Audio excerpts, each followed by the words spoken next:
If a polynomial has 4 terms, we attempt to factor it by grouping.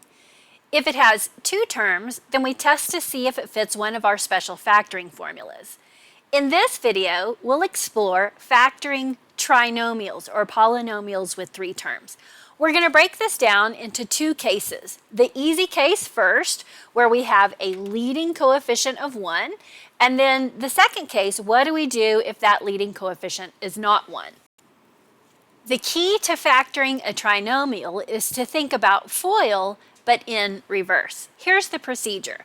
We want to find 2 integers, n sub 1 and n sub 2, whose product is c, that is, they're going to multiply together to give us the last term of our trinomial, and whose sum is b, that is, the coefficient of our middle term. So I need to find 2 numbers that multiply to give me c and add together to give us b. When I find those 2 values, we're going to factor the polynomial in the form x plus n sub 1 times x plus n sub 2. Before we jump into the details in example 4, let's develop this concept a little bit further and examine the big overarching patterns that you want to be able to recognize to factor trinomials. So let's look at all of the different sign patterns that we can encounter in a trinomial with a leading coefficient of 1. So one possible pattern is that both of our signs are positive. That is, we have x squared plus bx plus c. Another possibility is that that first sign is negative, but the second sign is still positive. We may run into x squared plus bx minus c, and then the last possibility would be x squared minus bx minus c. Now I want to make a little table here, and it helps me to think about the signs in my binomial factors before I actually develop those factors. So things to think about when you're developing your factors is, what's the sign of c? What does that tell me about my factors?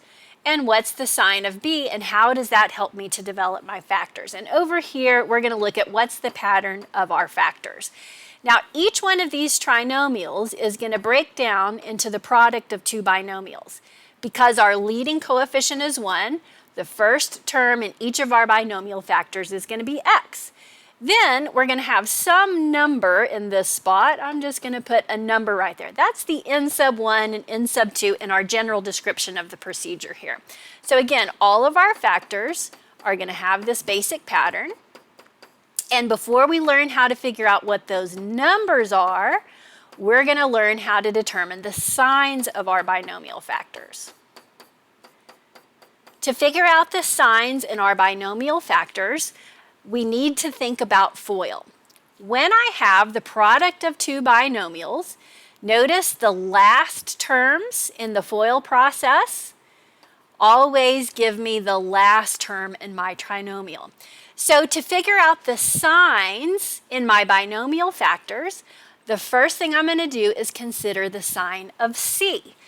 If it's positive, that means both of these 2 terms were either both positive or both negative, right? Because a positive times a positive gives me a positive, and a negative times a negative gives me a positive. So if c is positive, what I can learn, I'm going to write here SSS. That means same sign sum. So just keep that word sum on hold for a minute and observe, if c is positive, I can predict that the signs in my binomial factors are going to be the same. At this point, I don't know if they're both positive or both negative. The way that I'm going to make that call is by looking at the sign of b. Now remember, your middle term in your trinomial comes from the combination of your outside and inside terms in FOIL. So if b is positive, that means both my outside terms and my inside terms had to be positive.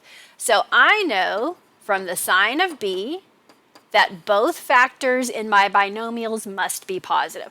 That's the easiest possible case. If both of your signs are positive in your trinomial, then both of your signs are going to be positive in your factors. Okay, let's look at a different case.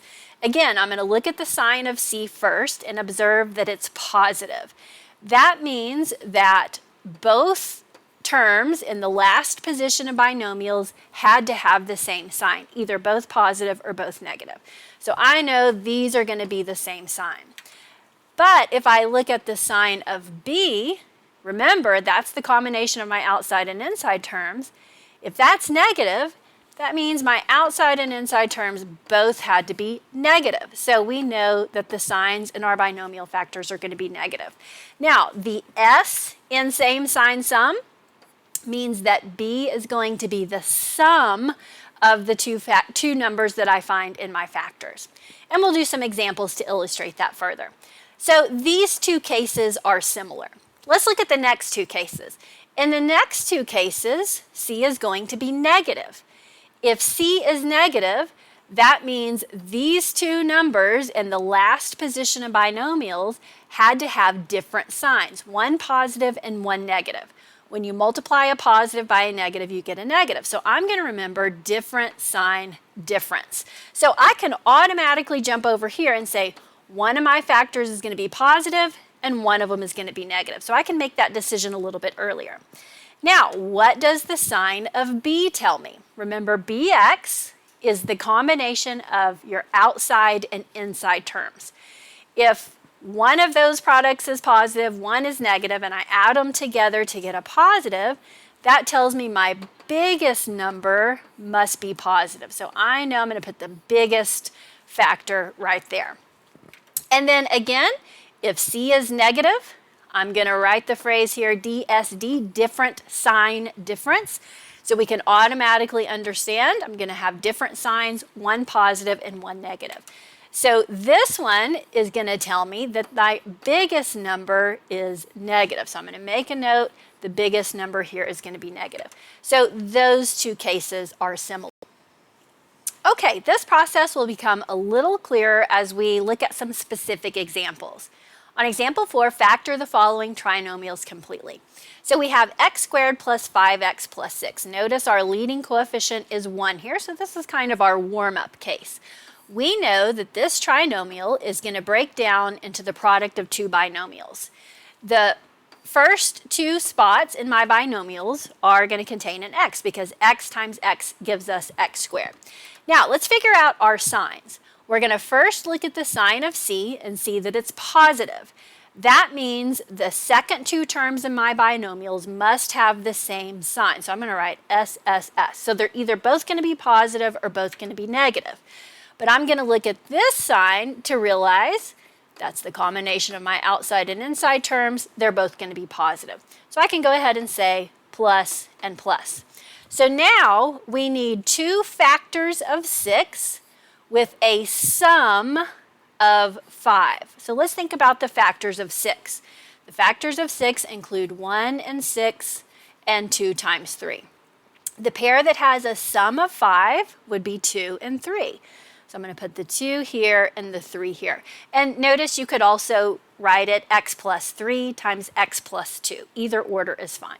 Okay, let's see how successful we were in checking by FOIL. So the product of our first two terms is x squared. The outside terms have a product of 3x. The inside terms have a product of 2x. And the last terms have a product of 6. Notice when we add our middle two terms together, we get x squared plus 5x plus 6. So we know that we have it factored correctly. There is certainly a lot to think about, but the more you practice, the easier it gets. So let's try another example. X squared minus 7x plus 12. We know that this trinomial is going to break down into the product of two binomials.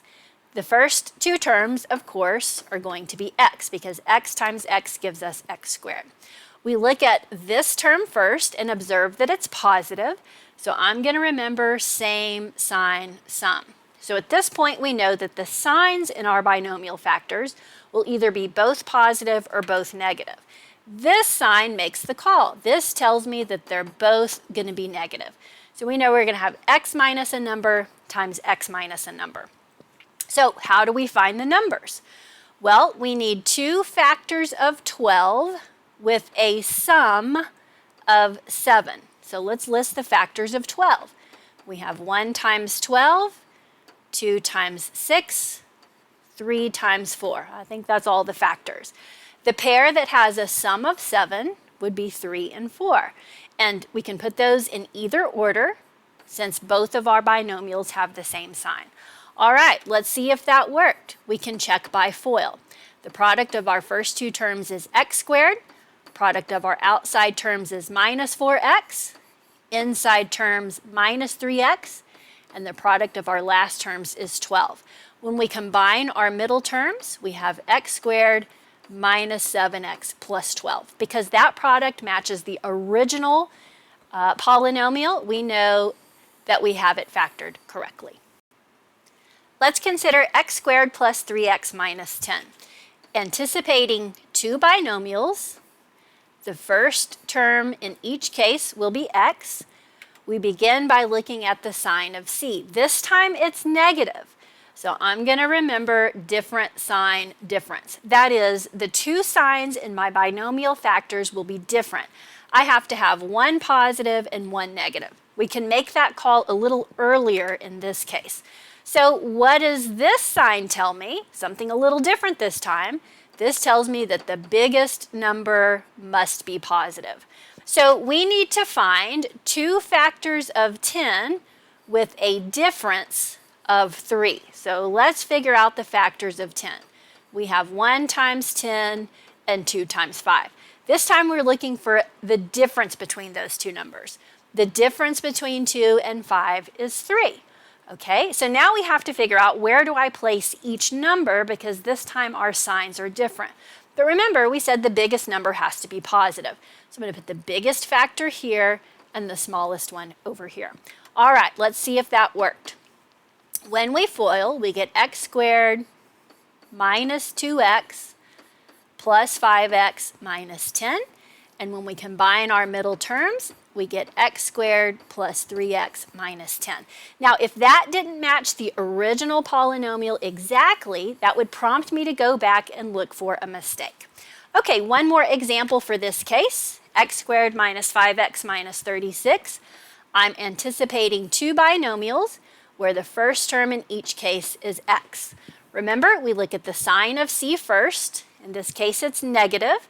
So the signs in our binomial factors are going to be different. Different sign difference. So one's going to be positive and one's going to be negative. Remember, the sign here in this case tells me that the biggest one has to be negative. So I'm going to put my biggest factor over here. Okay, we're ready to seek out our numbers. We need two factors of 36 with a difference of 5. So let's think of the factors of 36. We have 1 times 36, 2 times 18, 3 times 12, 4 times 9. I'm going to stop there. We also have 6 times 6, but we're looking for a pair that have a difference of 5, and we've found it right here. Remember, the biggest number has to be negative, so we're going to put the 9 over here with the negative sign and the 4 over here with the positive sign. All right, don't just guess, be sure. How can you be sure? Check your work with FOIL. When we FOIL, we get x squared minus 9x plus 4x minus 36. Combining our middle terms to simplify, we have x squared minus 5x minus 36. That matches the original problem exactly, so we can be confident that we have it factored correctly. Okay, that was the warm-up for factoring trinomials. Let's look at the more challenging case where we have a leading coefficient not equal to 1. So if I have a leading coefficient right here, that's going to affect my factors. Now, you can factor trinomials of this form by trial and error. Other methods are called the box method, the big X method, or by the AC method. You're welcome to use any of those methods if you've learned them in previous math classes. What I'm going to cover in this video is the trial and error method. So we're going to use trial and error, where we make a guess and we check by FOIL and we refine our guess until we know that we have the right answer.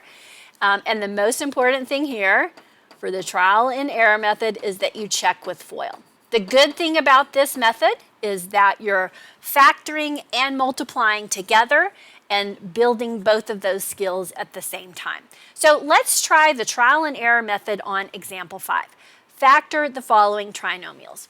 So as we did previously, we're anticipating this trinomial breaking down into the product of two binomials.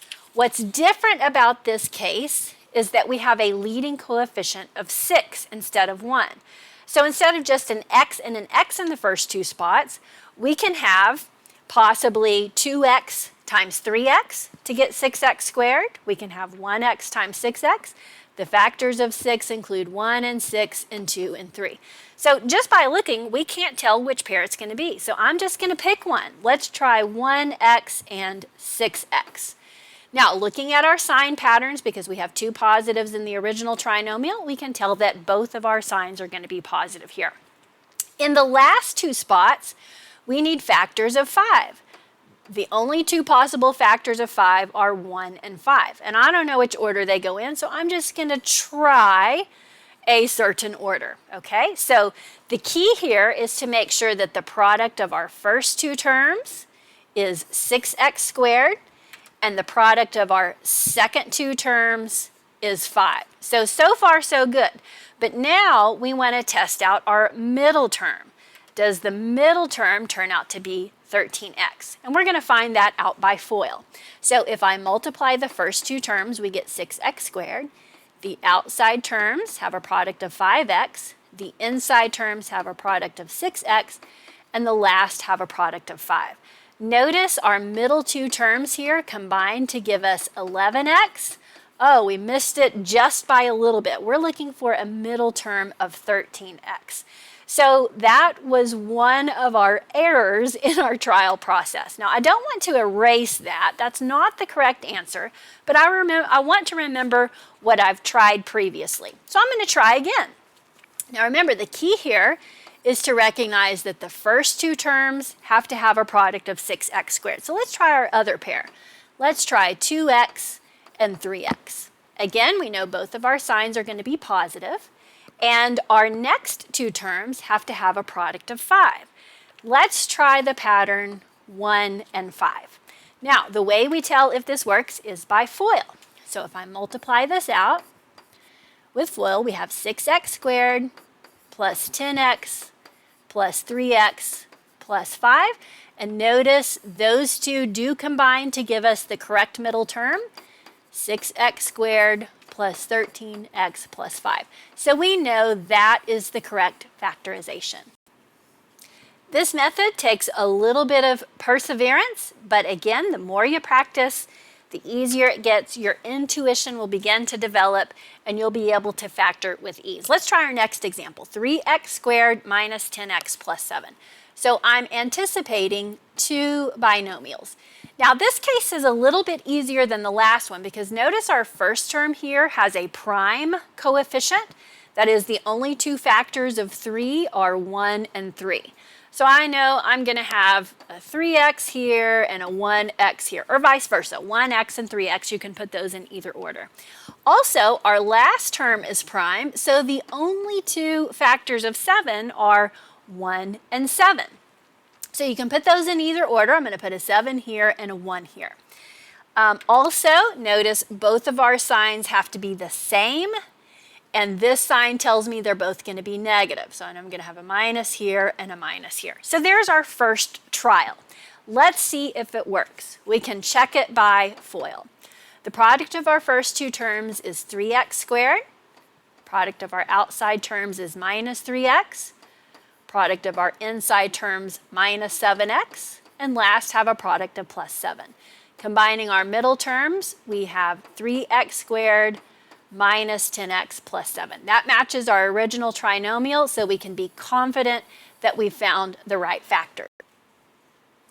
On example C, we have more possibilities to consider for the first two spots and the last two spots. Notice our leading coefficient here is 10. It's got multiple factors, 1 times 10 and 2 times 5.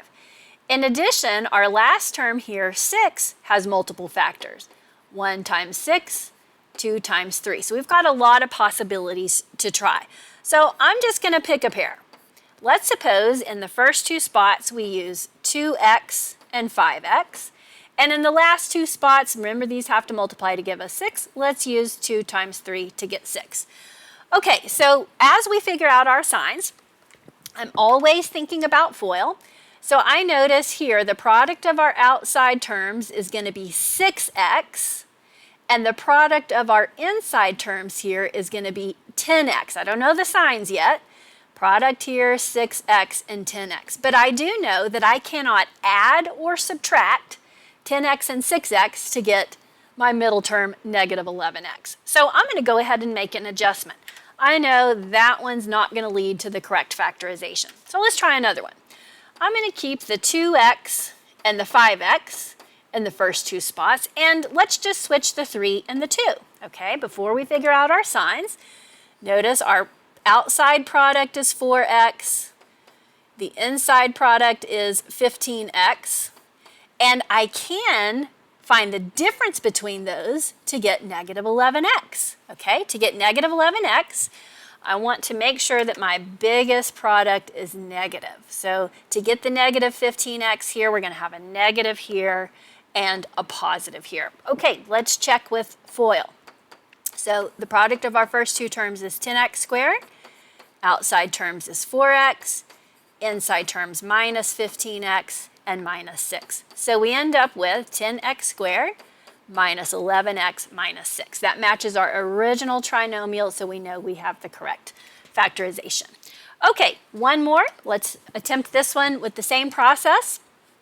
We're anticipating two binomial factors, and we know in the first two positions we have to have numbers that multiply to give us 8x squared. So factors of 8 include 1 and 8, and 2 and 4. So pick your favorite pair. I'm going to go with 2x and 4x. In the last spot, we have to have numbers that multiply to give us 5, and the only two factors possible here are 1 and 5. So I'll try 1 and 5.